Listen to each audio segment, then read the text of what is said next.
So Zahi, epic name, epic question. I'm going to show you exactly how you can upload videos into the classroom.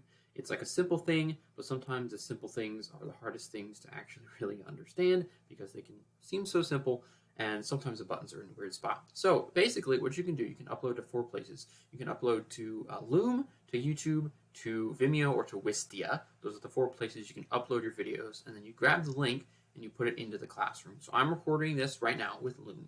And that'll upload right here. And then you take these videos, you copy the link right here. This is a copy link button.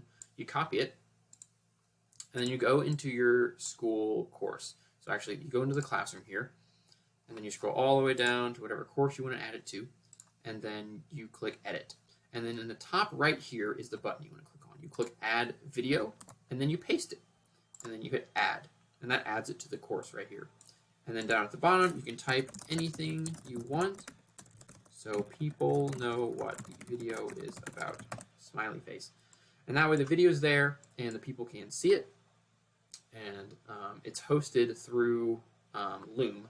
I like to put mine on YouTube as well, but Loom is another really good place to put your videos. Anyway, that's how you upload a video to a course. You've got to make sure you hit save and publish. Yeah, I hope this helps.